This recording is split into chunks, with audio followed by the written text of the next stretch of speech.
Blog Talk Radio. Hello, everyone. Good morning. This is Lori Smith on Blog Talk Radio. It is 6 o'clock here in the morning. It's Tuesday morning, September the 13th. I'm glad to be here. This is One Child Abuse Survivor to Another, and we're up for 30 minutes. It's a live internet streaming radio broadcast from blogtalkradio.com. I'm just drinking coffee, waking up here, and glad to be able to do these shows. You know, this is like 806 shows I've done. This show, this really is my healing journey here in the morning. Just looking at material that I find helpful and useful in my own healing journey. And so I thought I'd just share it with other people and also my own process, you know what I mean? So that's what I'm doing, and I appreciate everybody who's tuning in and listening. I have people who listen every day and pretty well every day. Some good friends of mine who tune in all the time, and some people I don't know even who you are, but people are listening all the time, so I appreciate it. And, you have to listen at your own discretion. I say this on every show. I'm talking about abuse, and it's a very sensitive subject, and, it can trigger people. You have to know what's good for you to listen to, and so you have to make sure that, you listen at your own discretion and make the right choice for yourself. And young people under the age of 18, I just ask that you have permission to listen to my shows, all of my shows, because they're all not for younger children. There's a lot of adult material on them, even though it's all about stopping child abuse and, promoting awareness and education and about the issues that surround child abuse. But, if you're under the age of 18, just have an adult listen to the show with you, and they can help you make a decision whether you should be listening or not. So thanks, everybody. We're going to get right into this. We're looking at Robert Burney's web pages, and we're sort of finishing up the inner child healing work that he has there.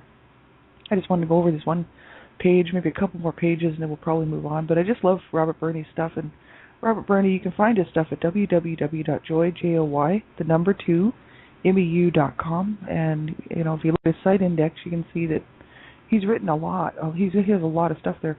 He's a prolific writer. He's a codependent therapist, a grief counselor. He's an author. He's written a book called Codependence: The Dance of Wounded Souls, and he's a spiritual teacher as well. And so, he's got a lot of stuff there. His book is awesome, and a good friend of mine sent me that book. Really cool. And so, it's good information for people. I've got a lot out of it myself, and hopefully other people will too. And we'll move on to some. There's a few more things that I want to kind of look at on his pages before we move on, but we won't probably look at it all, because if you go to his site index, you can see that he has a lot of stuff there. You could probably spend 6 months on his website. And so we've already been on his website for about 3 months. So I appreciate everybody who's tuning in. And looking at the inner child healing process, really, this is this particular page. I've got it in the chat room there. It's called Inner Child Healing, the process of processing. We already probably went over this about 2 months ago or 2.5 months ago, but I did want to look at it again because I think I kind of skipped over it really quickly. I don't remember really looking at it all that close, and so I wanted to look at it again because the information is really good, and I think it's exactly where I'm at in my healing process, right? And so we're about, 2/3 of the way down the page, and I'll just start reading where we left off yesterday. But he says. I'll just pick up reading where we left off.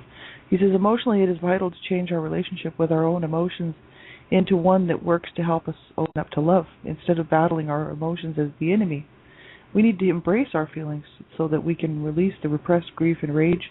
At the same time, we start learning how to have some loving control over our own emotional process. And this is Robert Burney talking here. He's talking about his own process too, because Robert Burney's a survivor, and he talks about his own process, so that's what he's doing. And he says it is a long, gradual process to learn how to lovingly parent those wounded children within us. We cannot do it without owning our childhood experiences and releasing the repressed emotional energy that has been dictating our relationships. And often the dysfunctional attitudes and beliefs we are empowering are subconscious ones from our childhood that we may have rejected consciously in adulthood, but which are still dictating our reactions emotionally. And these subconscious beliefs may only come to light when we do our grief work.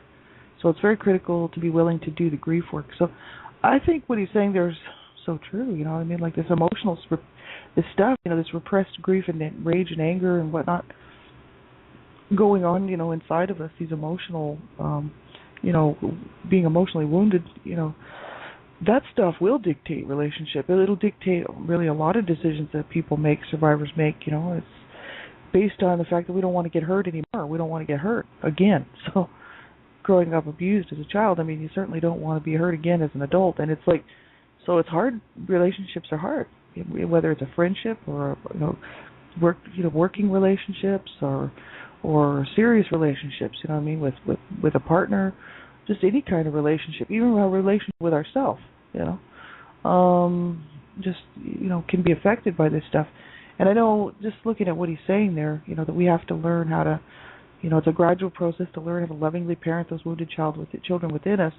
That we cannot do it without owning our childhood experiences and releasing that repressed emotional energy that's been dictating our relationships. It's kind of interesting because I know myself, I still have some stuff I need to work through, obviously, and I think, I have sometimes still an inner rage that kind of comes up periodically when I feel like somebody's hurting me and somebody's done something that really hurt me, and it's really based on that level of pain is just based on my childhood. You bet it is. And it's just because I don't believe that unless a person wants to do denial, that because a lot of people will do denial, and that for many reasons. You know what I mean? It's a self-protection measure, but it doesn't help in the long run, right? It helps for a while, and it helps when it needs to, but it's not a functional way to continue on as an adult. You know what I mean? Because, just continue on in those dysfunctional attitudes and belief systems and behaviors, right? So, I just decided to not do denial, and it's like, okay, so I'm not in denial, that's fine. But in the meantime, because I'm not in denial, what that shows me is that, I can learn to have a good life, and I can learn to change these things, and I can learn to, to love myself and to change my bad behaviors and that I picked up along the way, and become a loving parent to myself and a loving person and all this. But that doesn't change my past, and that doesn't change what happened. That will always be there unless I choose to go into denial, and so, which I refuse to do. You know what I mean?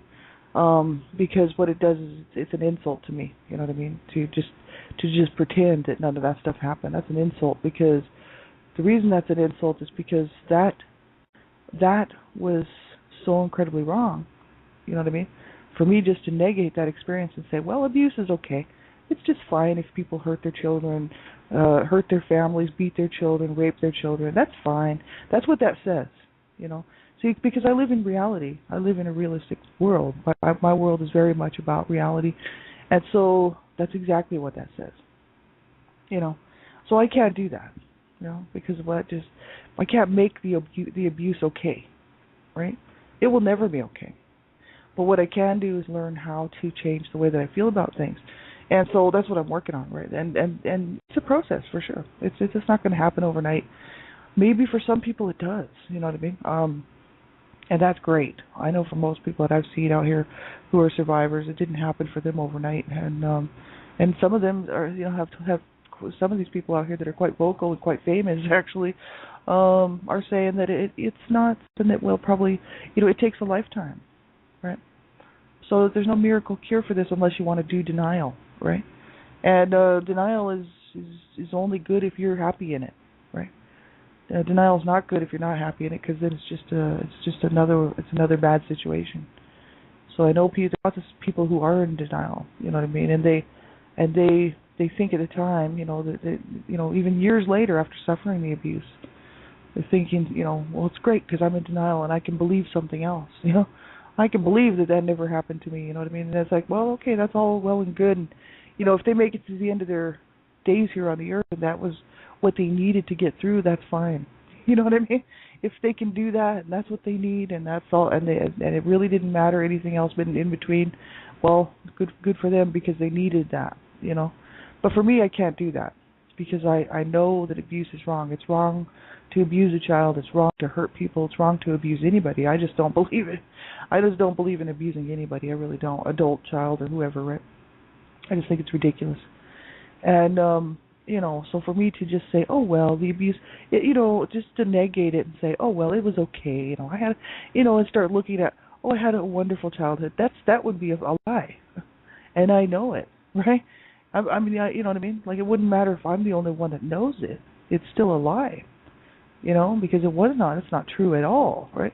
So that's the whole issue. I can't fake myself out, and I can't lie to myself, and I can't live in denial.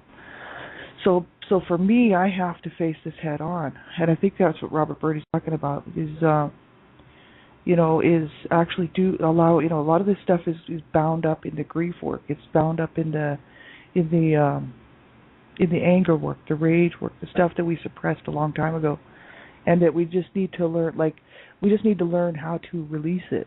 You know, and so that's kind of what I'm working on. You know what I mean? Is learning how to go ahead and just allow myself to cry, allow myself to get mad, allow myself to feel what I need to feel about this. Because for a lot of years, I just tucked it away. It's not that I was in denial. I mean, I would tell people what happened to me, and I would, if they were telling me their story of abuse, I'd tell them mine and stuff. I wasn't necessarily in denial. I had tucked it away neatly and conveniently, because I needed to live, and I could not do it because the feelings were too close to the edge. I was suicidal. I mean, I wasn't suicidal, but I was planning my suicidal ideation and stuff like this. So I was planning my suicides. I was also self-injurious, and I was self-sabotaging. And if the more I thought about it, the more I would probably hurt myself or plan my suicide. So in order to get through my 20s and into my 30s, I had to kind of just put it away.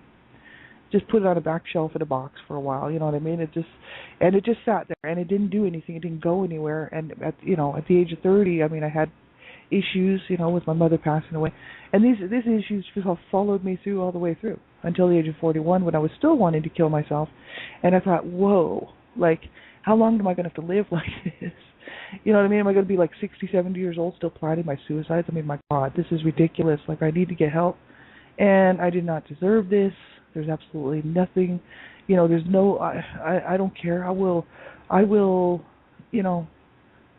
nobody better ever come to my face and tell me that I deserved what I got as a child, because I tell you, there'll be some serious trouble. And, it's like, so I know that I did not deserve this stuff, right? And so I know that it wasn't my fault, right?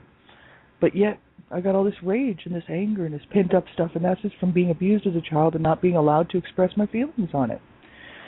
And then when I hit my teen years, I did drugs, a lot of drugs, you know what I mean, so that I could not have to deal with it. That was about the only. I actually think those drugs saved my life, to be honest with you. I really do. They saved me from going insane, is what they did do, which is great, you know what I mean. But the thing is that it's not a good thing to do drugs. You know what I mean? Especially for a young person, right? I mean, that's ridiculous. But I was not getting any help. There was no help for me. There was no help for my brothers. Two of my brothers are dead. You know what I mean? Drug overdose. One committed suicide. The other was a drug overdose that I really believe was just a suicide, another suicide. My brother was always trying to kill himself with taking bags full of pills. He didn't care if I died or lived, and that's how I lived my life. And that's the destruction that I'm talking about. We're not talking about children who maybe got slapped across the face once or twice and got told off and they were sent to their room, sort of thing. I'm talking like a lifetime of abuse and garbage and dysfunctional, psychotic stuff, right? That's what I survived. And so it was hard, I mean, it killed my family. It really killed two of my brothers. One of my brothers was murdered, so that didn't count. So three of my brothers are gone. One of my sisters her nerves were so bad that, I mean, my God, can't even hardly have a conversation with her. And she's dead from cancer, so it tells you what that stuff will do. My other sister's in denial. It's about the only thing that she can do. She can only do denial, right? So there you go. And one of my other brothers just doesn't want to know about it because he wants to kill my dad. So as long as he pretends he doesn't know about it and pretends that it never happened to him, then he can have this existence on this earth. So I got two siblings in denial. That's what this kind of abuse will do to people.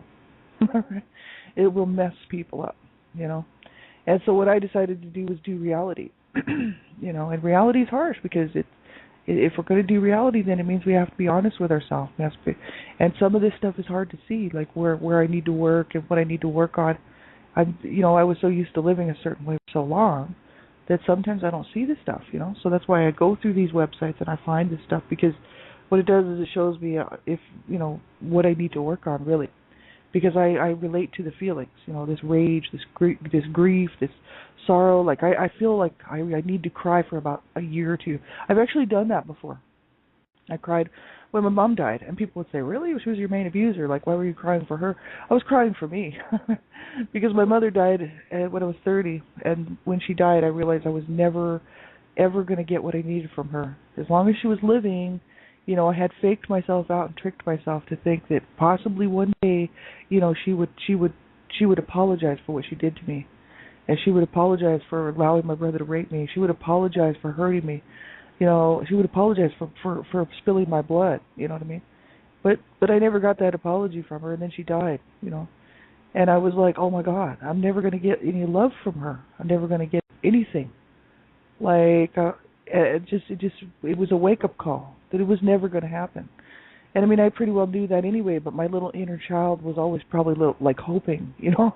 And that's a harsh reality. I mean, and plus I had lost my baby, my boyfriend, like a few months before, like 3 months before. So right in this period of time, I lost my baby, my boyfriend, and my mother in a 3 month period, and I was really, I mean, I was talking about down. So I cried for like a year. I had to work, so I'd work during the day, and then I'd cry, and I'd cry, and I'd cry. And after about a year, I finally emerged from that, and I thought, well, okay, I feel better. I actually got back together with my boyfriend, my sweetheart, who I'm with still today. But, I mean, that's what I feel like sometimes. Like, I just need to, I don't have time. Who's got time to cry for 6 months? I mean, that's what I need to do. I need to curl up in a ball and allow this grief to leave my body. I mean, when I lost my baby, I actually lost my baby on my own because I was miscarrying at home, and the nurse said, just stay home, and if you're still having problems, come into emergency or whatever. They weren't even going to try to save it because they were pretty sure I wasn't going to be able to carry one in the first place. And so, I miscarried halfway through my pregnancy, so I actually went into labor and had labor on my own. I could have hemorrhaged, I could have died, but I was in my apartment by myself in a city where I didn't know anybody, right? And my sweetheart was working about 2,000 miles north up by the Russian border, and so there's no way he could get out. He couldn't get home, and so I was on my own there, and I was used to suffering on my own, and I was used to bleeding on my own. I've been raped as a child. I mean, come on. You know what I mean? I was raped at the age of 8 years old and used sexually and sodomized and everything else. So, I mean, I figured I could handle this. You know what I mean? But the thing is the sad situation is that the sadness, like I was on my own. I didn't have anybody to hold my hand, and there was nobody there to make sure I was not, like, going to lose too much blood and end up going into, like, shock and stuff. And so it was a little bit scary, and, I should have gone to emergency, right? But I made it through, but I was really, really depressed and really down, and I needed to cry. I needed to just allow myself to cry and cry and cry. So I had to leave my boyfriend, and I need to get my head straightened out. I need to get a whole lot of stuff straightened out. And so I was gone. I went to Vancouver Island for about 3 months, and I was busy working there, but I didn't know anybody, so in my spare time, I had this really cool little basement pad that I was renting for a whole lot of money per month. And I just cried. I just cried and cried and cried. But, there's so much grief work that I really need to do. You know what I mean? Because, this few little bits and pieces doesn't make up for what I suffered as a child year after year after year after year after year. And because I couldn't grieve it, because I couldn't, allow myself to feel it, and I knew what my parents were doing to me was wrong, and I knew what my brother was doing to me was wrong and hurtful and harming and damaging and, was destroying me. You know what I mean? This rage came over me. That how could they do this to my body? How could they do this to my mind? How could they do this? And I mean, really, this was my own fight. I was already angry because of what they were doing to my siblings. Obviously, that made me mad too. I was the youngest of 7, so I mean, it bothered me to see what my dad was doing to my mother. Of course, I was angry about that. It made me angry to see what my brothers were doing to each other and to me. You know what I mean? Like, our family was very abusive. Everybody was abusive. It wasn't just one of us being abusive and the rest of us all gathering together as friends or something. I mean, my God, everybody was abusing everybody. It was a big war, And that is the way we were, right? With ignorant, abusive types, right? And so, I grew up in this mess, right? From zero to, to the time I finally moved away to Canada, for God's sakes. Got away from my dysfunctional parents. But, it's pretty harsh, like this stuff. I have years worth of pent-up emotions to go through. And it's not easy because I have to be able to live. I got to be able to work. I got to be able to cope. I got to be able to pay my bills. I got to be able to... I'm in a relationship with my sweetheart now who's terminally ill, and he needs me to be here right now. You know what I mean? Like, he's only got so much time left. Like, I mean, he was diagnosed 11 years ago, but, they told that this last time he was in the hospital, they were actually saying he wasn't going to leave the hospital and he was dying. And that I needed to call funeral homes, and set it up and they weren't going to save him because he put himself on the list to no resuscitation because he's terminally ill. There's not much they can do for him. So they don't, they weren't even going to resuscitate, but they did one thing and they said, okay, we're going to try this one thing. We're going to flush his system to get rid of the toxins and stuff. And if he comes back out of it, then, maybe there's a chance he'll come home. But if he doesn't and this doesn't work, then we're just going to let him go, So you need to start getting ready to phone these funeral homes and get this all set up. And I'm like, well, I said, I'm just going to have faith, you know what I mean? Like, that's my faith. And so I didn't bother phoning the funeral homes. But the next day, the doctor was really surprised. She says, man, I did not think he was coming out of that. He was starting to slip into a coma. He was literally dying. And she goes, I did not think he was coming out of that. And I still don't even know how much brain damage is done. And I'm like, I know. Like, this is horrible. And she goes, but he's a fighter. And I said, yeah, he's 11 years terminally ill. I mean, they've diagnosed him with 2 years to live, and he's still here, year after year, almost dying. So, my sweetheart needs me to be here for him, right? If I grieve and I allow myself to cry and grieve, and we're in the same apartment, man, 2 feet away from each other half the time. Like, what it does is it causes him to be sick. Like, he knows I have work to do, but I don't think he wants to kill himself so I can continue on. You know what I mean? And he doesn't want to end the relationship because so that, neither do I. He's only got so much time. But hey, he might live another couple of years. That's great. But in the meantime, he gets bloody noses when he sees me getting upset. He knows I was abused as a child. He's the one who hugged me and rocked me through the night when I wake up through those nightmares of being abused as a child. And screaming, you know what I mean? Like, because I would wake up crying and screaming, and, he'd be like, oh, honey, and he'd be hugging me and holding me and trying to hold me through it, and now he just can't do that. He doesn't have the energy, and he knows what I've been through, right? And so it's incredibly hard. I can't do the grief work right now, So I'm looking at, and I can't even do the anger work right now, right? So, for anybody who thinks my attitude is garbage, they can stick it up the old wazoo. Try to walk about 10 minutes in my shoes. I don't think you can probably do it. Good luck. I have a lot of people kind of, a little angry with me right now, and I really don't care because I'm like, you can stick it up the wazoo if you think that I give a crap about what you think about my behavior. Come and live in my world for just a few minutes, and then the dance will be on. Because I tell you, I don't think that these people that are putting me down because of my attitude or my behaviors, I don't think they can do it, to be honest with you. And so, this is the issue. Sometimes we have to kind of, some people would say, well, you have to look after yourself first. Well, okay, that means what? Throw the whole relationship away with my sweetheart? Never mind. I'll just go off into some sort of care facility for 6 months while he dies. He may only have 6 months. See, we don't know. He's a walking time bomb. And they absolutely do not know when he's going to go. When he came home from the hospital, they said it could be a matter of days. It could be a matter of months. He's on his last legs. His liver is shot. He's terminally ill. He's hanging on because God sees him hanging on. I tell you, that's why he's still hanging on. The doctors can't figure out why he's still here. And he's like a walking miracle, for real. Like he's actually in the books. Because he's the longest, oldest living liver patient who's never had a transplant, who's still living really in North America that they know of. And so, I mean, that's amazing. His liver is he's only got one tiny little thing left. You know what I mean? And it's just like, wow. He's only got, I think he's got like 2 cells, and they haven't gone to cancer. And he's got 2 cells left, And he just keeps hanging on and hanging on and hanging on. And it's just like, wow, so what am I supposed to do? Go do self-care and forget about my sweetheart who needs me right now?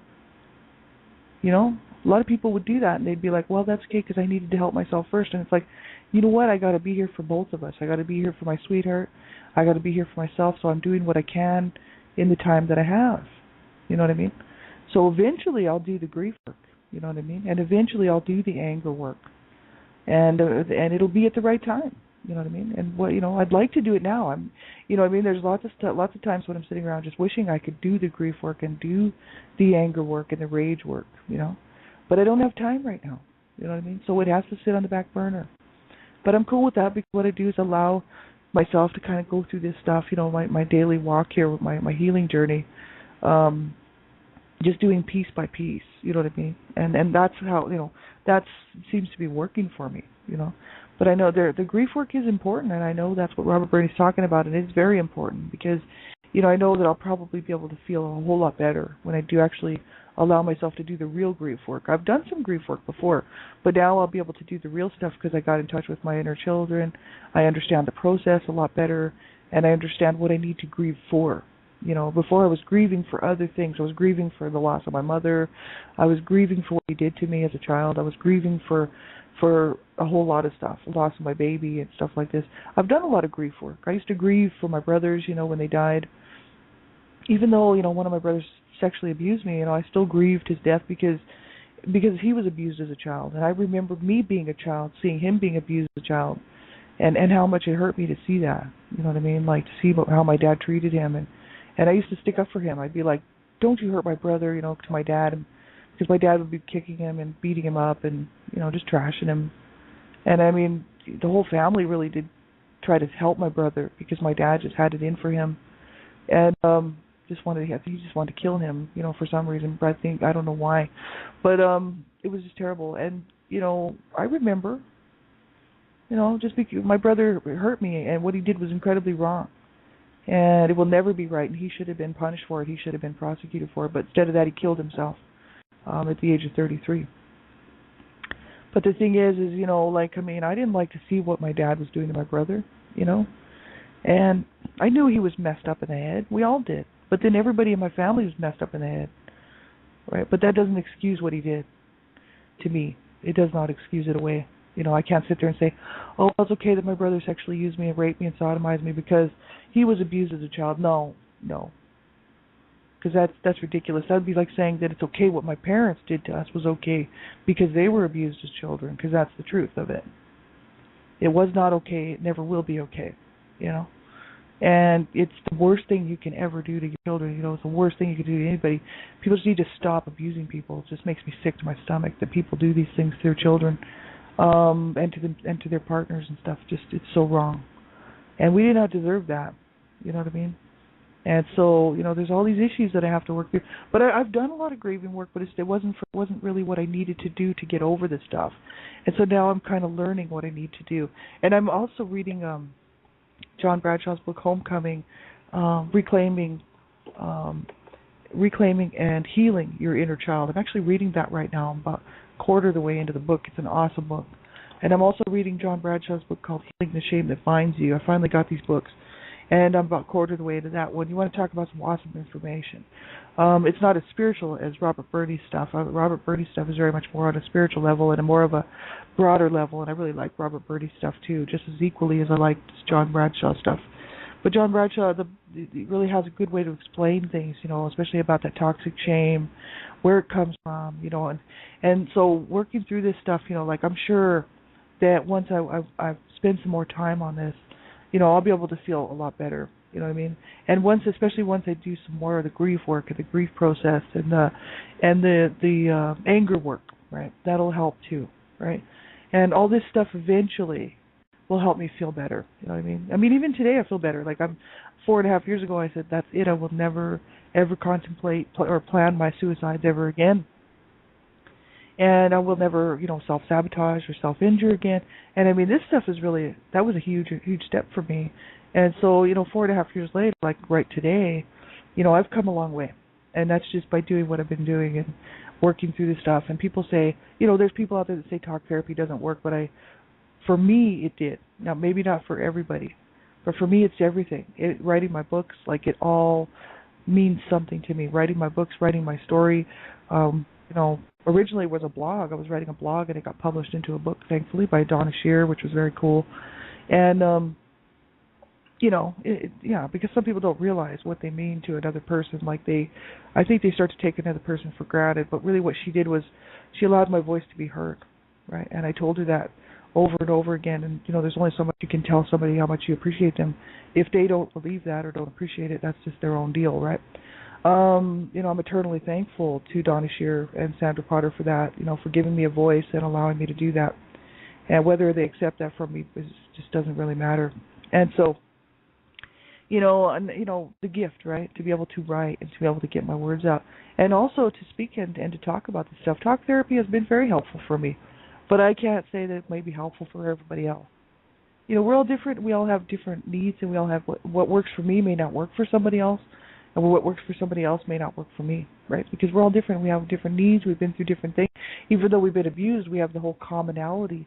If you're a survivor of child abuse or even abuse of any kind, then you know what it's like. And so we have the commonality, as far as that goes. But we're all different. We've been through different things, and we're different people. So we have to find out what works for us, right?